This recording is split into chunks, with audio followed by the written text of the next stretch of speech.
Assalamualaikum warahmatullahi wabarakatuh. Bismillahirrahmanirrahim. Hamdan wa thana'an laka ya Allah, salatan wa salaman laka ya Habiballah, wa ala alika wa ashabika ya khair khalqillah laka ya Rasulullah, wa li jami' man itaba'adinaka ya Habiballah haqiqatan min ladun Adam la yaumil qiyamah wa nakhusuh khususan muhim ila hadratu Syekh Abdul Qadir Jailani qaddasallahu sirrahu radhiyallahu lana wa lahumul Fatihah. A'udzu billahi minasyaitonir rajim. Bismillahirrahmanirrahim. Alhamdulillahirabbil alamin arrahmanir rahim maliki yaumiddin.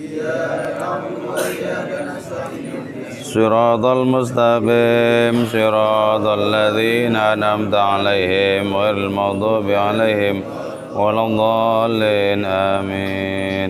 Litaqarrubina ila Allah ta'ala limahabbatina ila Rasulillah sallallahu alaihi wasallam li salamatina fid din wad dunya wal akhirah liqada'i duyunina liqada'i hajatina min hawaijid dunya wal akhirah لتيسير أرزاقنا حلالا طيبا مباركا كثيرا واسعا لصحة جسدنا وقلوبنا لشفاء أمراضنا ظاهرا وباطنا لدفع البلايا والمحن والفتن والأمراض والسقام ولمنافعنا لمصالحنا لأهل بيتنا وأولادنا وذرياتنا وجوارنا وأصدقائنا وجميع المسلمين والمسلمات والمؤمنين والمؤمنات الأحياء منهم والأموات والعز الإسلام والمسلمين بجودك يا الله بشفاعة نبيك يا الله ببركة أوليائك يا الله وبأسرار الفاتحة.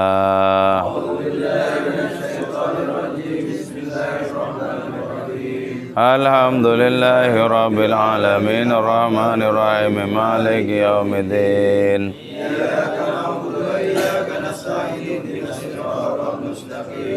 صراط الذين أنعمت عليهم غير المغضوب عليهم ولا الضالين آمين. أعوذ بالله من الشيطان الرجيم. بسم الله الرحمن الرحيم. للفقراء الذين أحصروا في سبيل الله لا يستطيعون ضربا في الأرض يحسبهم الجاهل أغنياء من التعفف تعرفهم بسيماهم لا يسألون الناس إلحافا وما تنفقوا من خير فإن الله به عليم. الله قال musannifu rahimahullah ta'ala wa nafa'na bi'ulumihi wa amaddana bi asrari wa fadha alaina min barakati wa bikum amin. Bismillahirrahmanirrahim. Wa ba'da ma sami'tum, dan setelah menyimak kalian awsafaha ula'il walihin, terhadap sifat mereka yang terhuyung-huyung itu, yang termabuk-mabuk itu, fi mutala'ati jamalillah, dalam menyaksikan keindahan Allah Ta'ala, wa jalalihi, dan keagungannya. Badiru, maka bersegeralah kalian ila taqwiyati mizajihim, untuk mengukuhkan, untuk menguatkan perangai mereka, liyas'adu, agar menjadi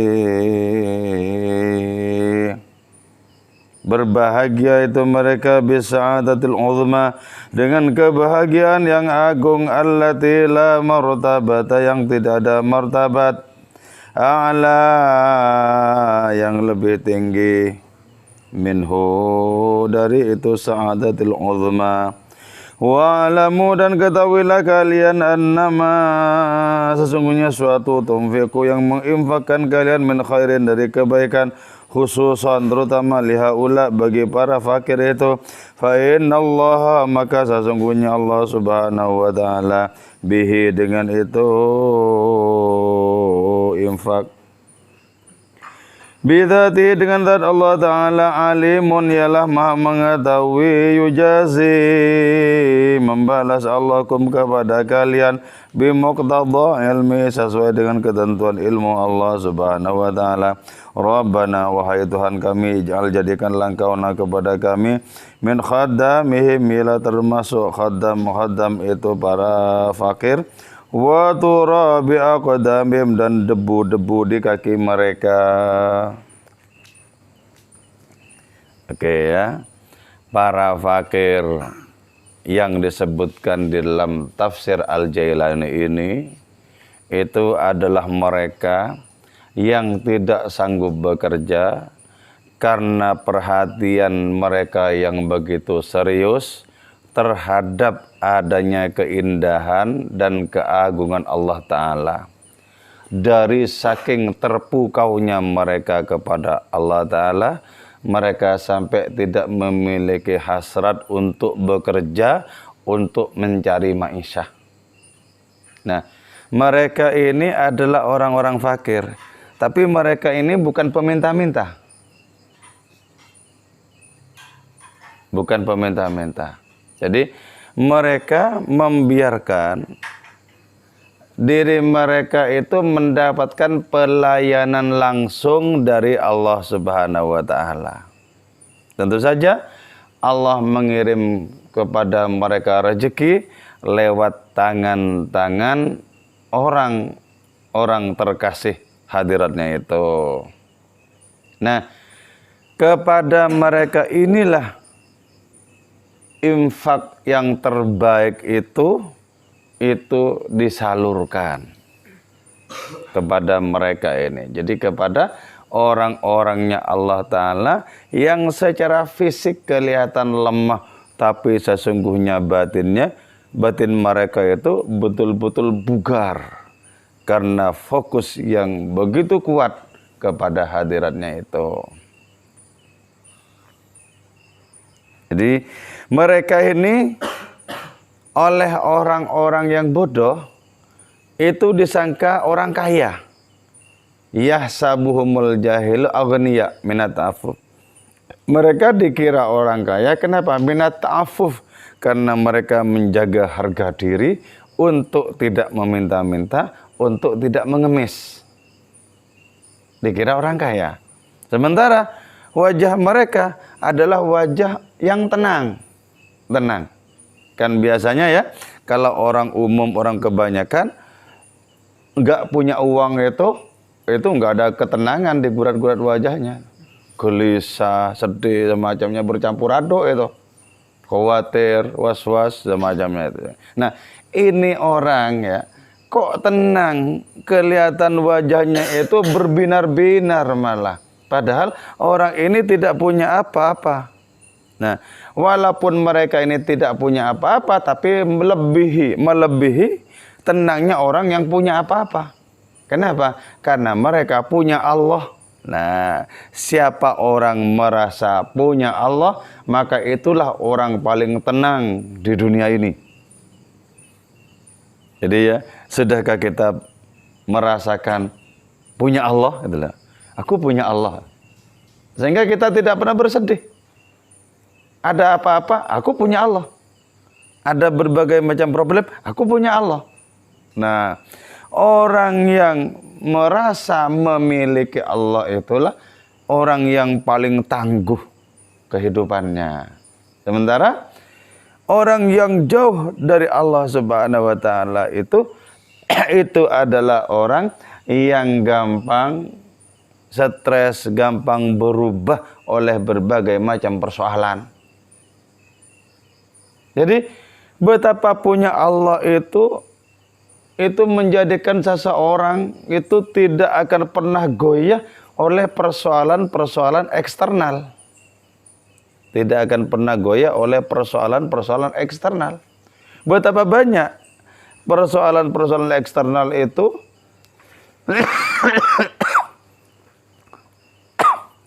betapa banyak persoalan-persoalan eksternal itu sudah menggoyahkan nasib banyak orang.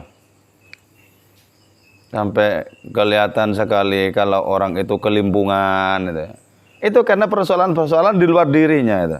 Nah, kalau orang memiliki Allah, merasa memiliki hadiratnya, pasti orang itu tangguh. Aku punya Allah, tangguh. Nah, masa ya orang punya backing saja bisa merasa tangguh kok. Orang punya kekayaan saja bisa merasa tangguh. Apalagi punya Allah, kan gitu. Nah, karena itu ya, orang yang merasa punya Allah, pastilah orang itu senantiasa tentram, damai di dalam kehidupannya. Dan tidak gampang goyah oleh berbagai macam persoalan yang dihadapi. Karena punya backing yang maha backing, yaitu Allah Ta'ala. Jadi karena itu, akrab-akrablah dengan Allah sampai kita merasa memilikinya. Sampai kita merasa memilikinya. Nah, itu ya yang merupakan sifat dari para fakir yang disebutkan di dalam tafsirnya Syekh Abdul Qadir Jailani. Para fakir yang terpuji. Para fakir yang terpuji.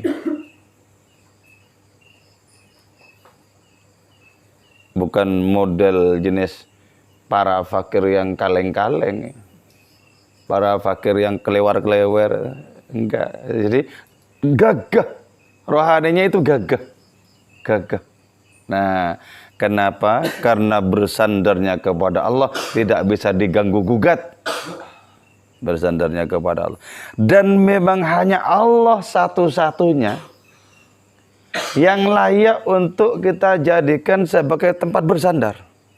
Apapun yang lain yang dijadikan tempat bersandar, itu sama saja dengan karung-karung berisi angin yang tidak mungkin untuk bisa kita jadikan sandaran.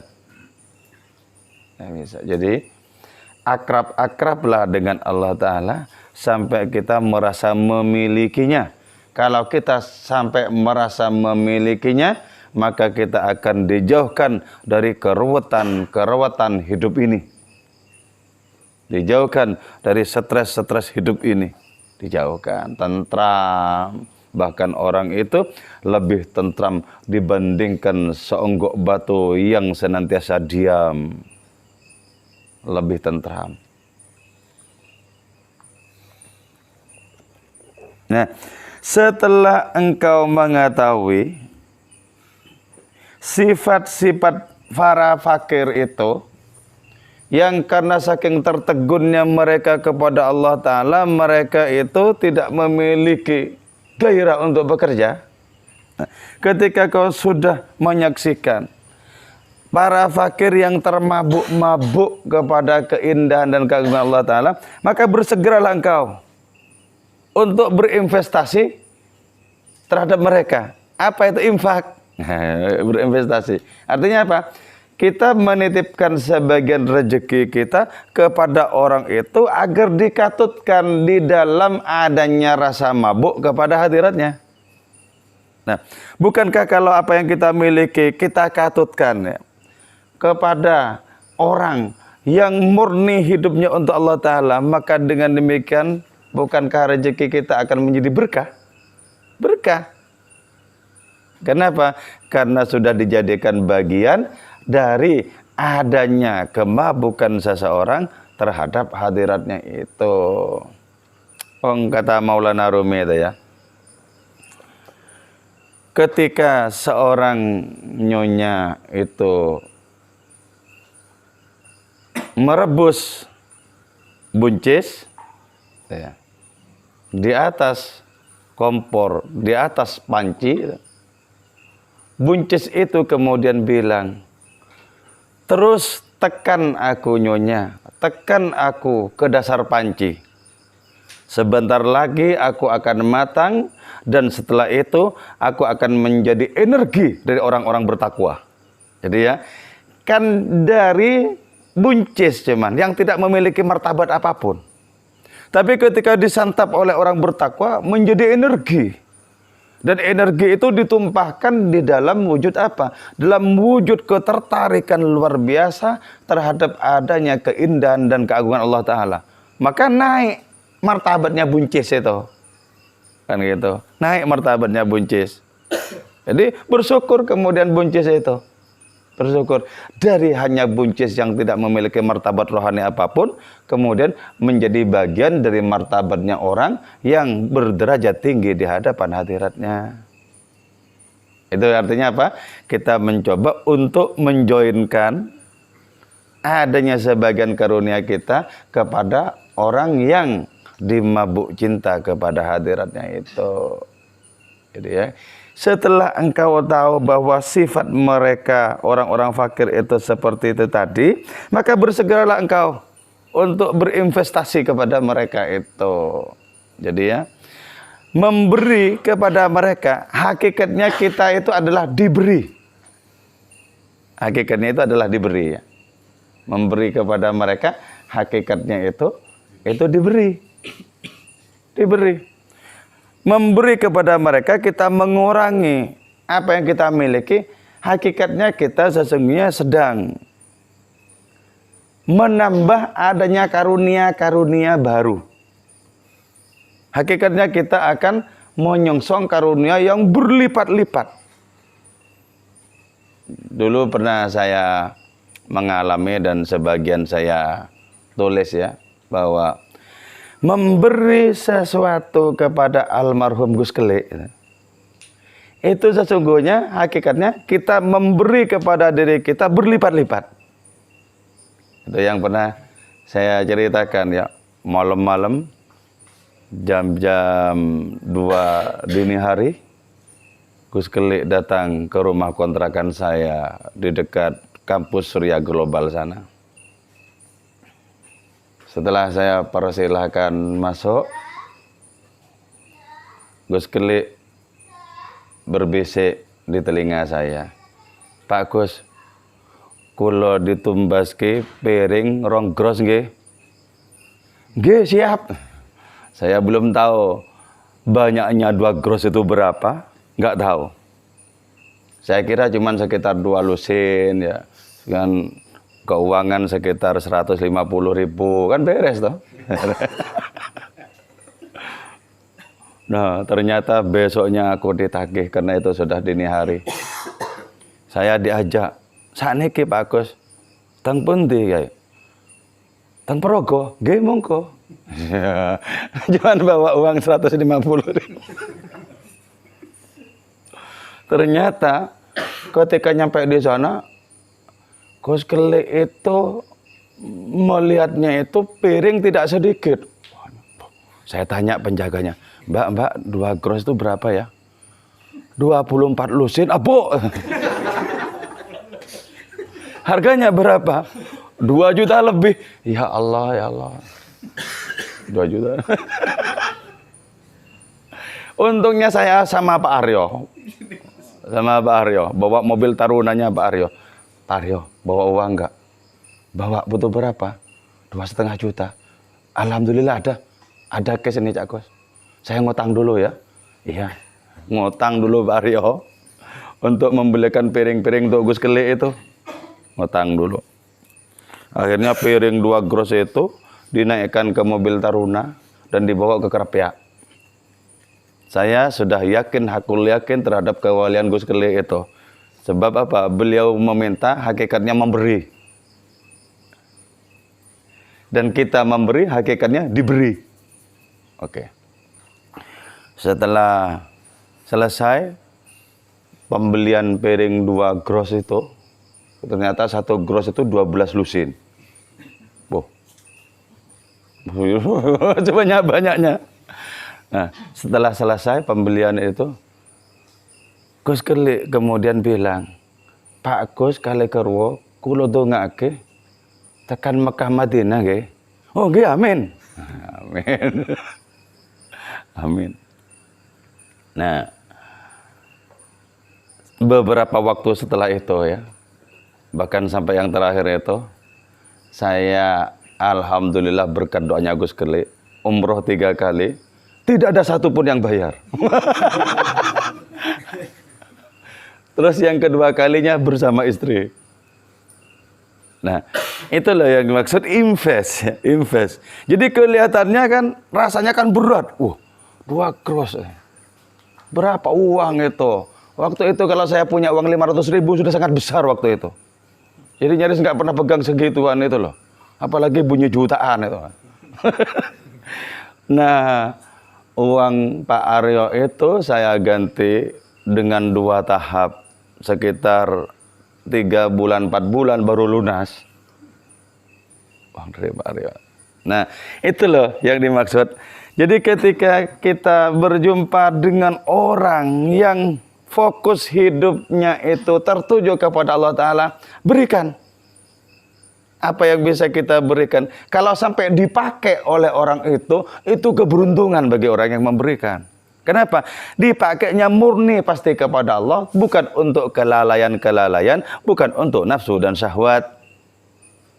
Nah, karena itu di sini disebut badiru ila taqwiyati mizajihim.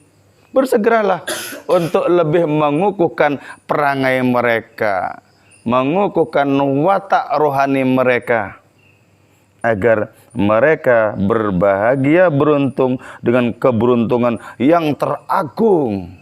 Jadi ketika kelak mereka itu mendapatkan karunia teragung berupa menyaksikan Allah Ta'ala, masa lupa kepada kita yang pernah ikut invest sedikit seberapa pun kan gitu toh. Jadi itu yang juga diungkapkan oleh temannya Nabi Yusuf alaihissalam.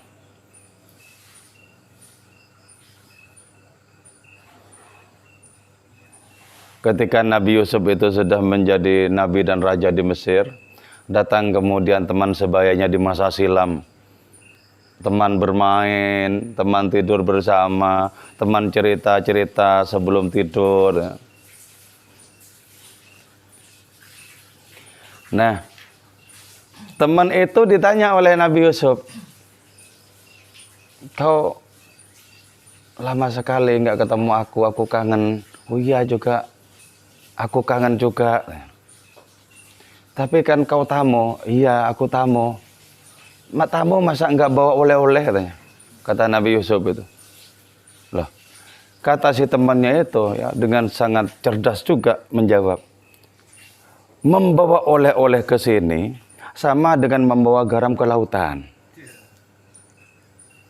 Atau membawa oleh-oleh ke sini sama membawa buah kumin ke Kirman tentang tempat asal usul kumin. Satu kawan katanya, aku membawa oleh-oleh untukmu, yaitu sebuah cermin. Sebuah cermin. Pandanglah dirimu dalam cermin ini. Dan tolong jangan lupakan aku yang merupakan kawanmu di masa silam itu. Ya. Pandang cermin untuk menemukan apa? Keindahanmu. Keindahanmu itu sendiri sudah lebih dari segala oleh-oleh. Dan kenanglah namaku. Sebagaimana ketika kau bermunajat kepada Tuhanmu, sebutlah jua namaku kawan atas persahabatan kita dari masa silam itu. Jadi ya, ini artinya apa? Mempertautkan diri dengan orang-orang yang memang sudah istimewa di hadapan Allah Ta'ala. Mempertautkan diri. Jadi kita yakin bahwa orang-orang yang istimewa di hadapan Allah itu tidak membutuhkan apapun selain Allah Ta'ala. Memang ya. Tapi ketika kita tulus mempertautkan diri dengan apapun, pastilah ketulusan kita itu dihargai. Pastilah ketulusan kita itu dihargai. Karena itu, kalau kita memberikan sesuatu yang sepele sekalipun kepada para kekasih Allah Ta'ala, kalau kita ikhlas pasti diterima dengan enak, dengan baik. Tapi kalau kita memberikannya atas nama jumawa, oh disuruh bawa pulang itu. Disuruh bawa pulang. Jadi kalau ikhlas, sebab kenikmatan itu hakikatnya berada di dalam keikhlasan. Dalam keikhlasan.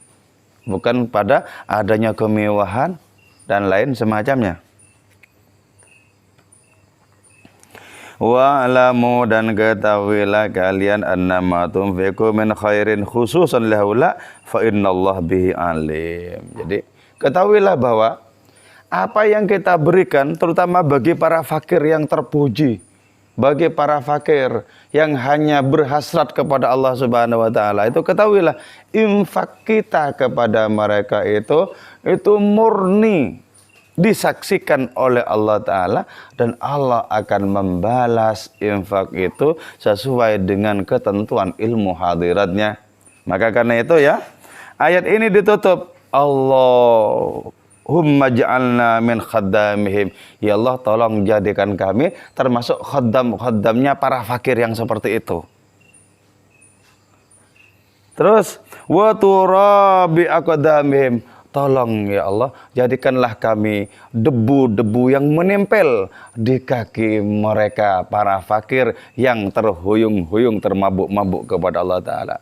Jadi debu itu ya, debu di kaki para fakir yang istimewa itu memiliki kehormatan tersendiri, debu-debu itu. Syekh Abdul Qadir Jailani ya, pengarang kitab tafsir ini pernah menyatakan begini.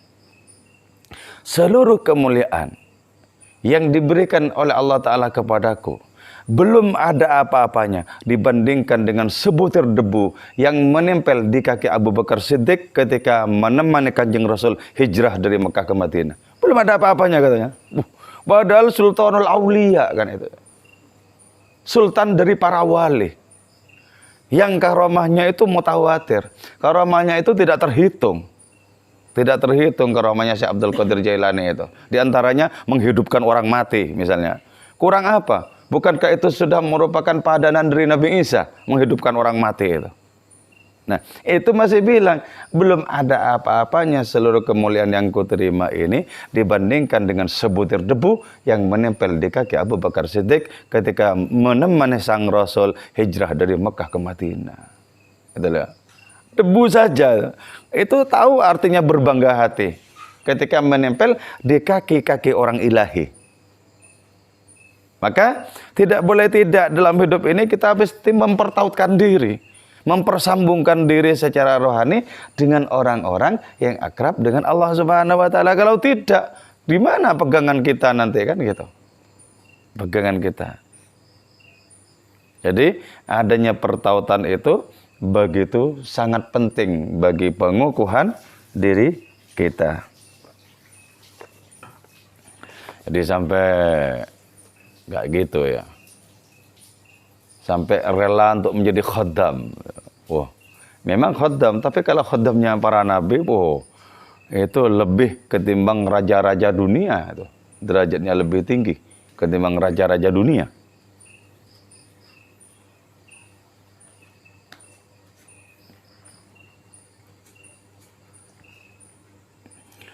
Basyir ya akmalar rasul, berikanlah kabar gembira engkau ya akmalar rasul, wahai paling sempurnanya para utusan. Alladzina yunfiquna amwalahum bil-laili wan-nahar. Alladzina, adapun orang-orang yunfiquna yang memberikan infak itu mereka amwalahum terhadap harta benda mereka, al-mansubata yang dinisbatkan ilaihim kepada itu mereka, bil-laili di waktu malam, wan-nahari dan waktu siang, sirron seraya sembunyi-sembunyi, wa alaniyatan dan terang-terangan. Ini ya, dipertegas lagi bahwa amwalahum al-mansubah ilaihim, harta benda mereka yang lahiriahnya itu dinisbatkan kepada mereka, jadi milik mereka itu loh, milik mereka. Padahal hakikat kepemilikan itu punya Allah semua. Punya Allah semua. Jadi betapa pentingnya kita ketika memiliki sesuatu itu jangan merasa kenceng-kenceng memilikinya itu. Kenceng. Jangan terlalu kenceng.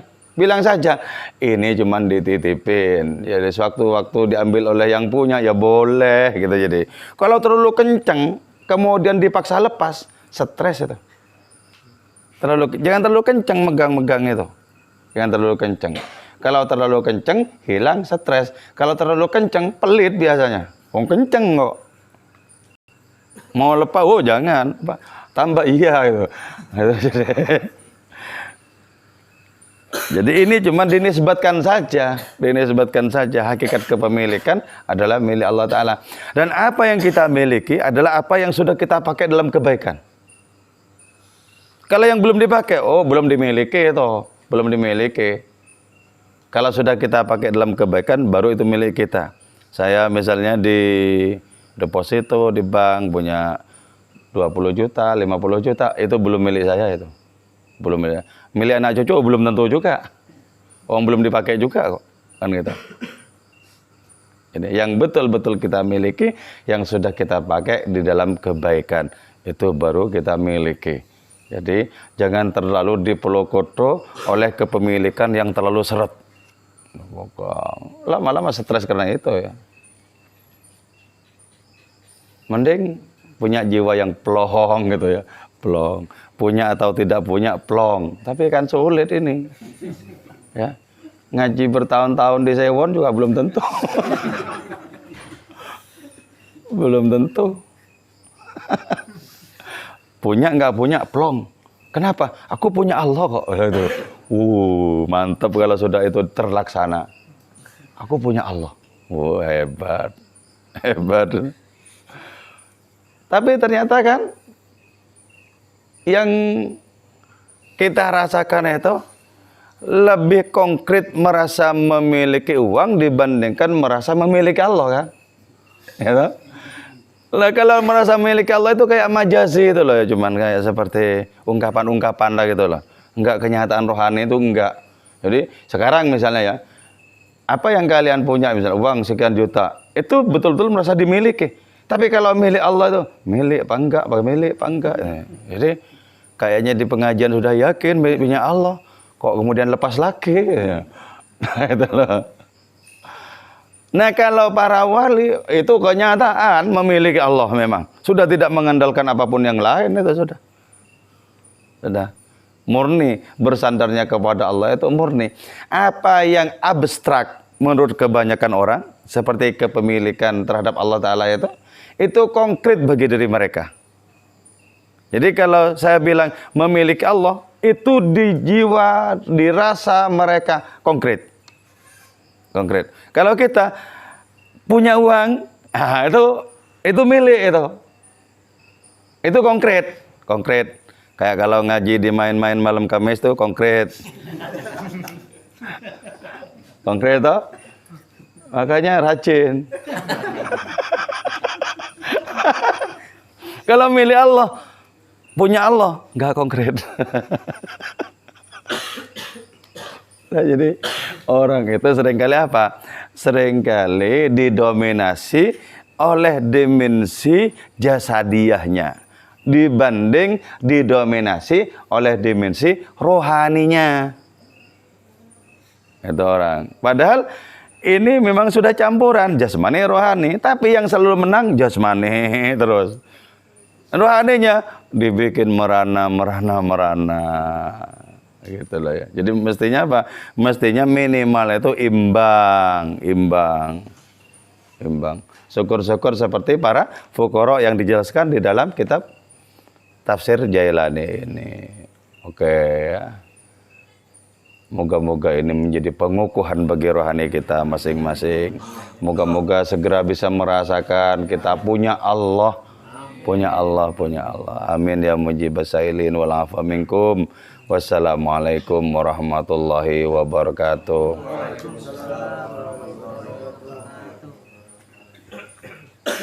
Maulaya salli wa sallim daiman abada ala habibika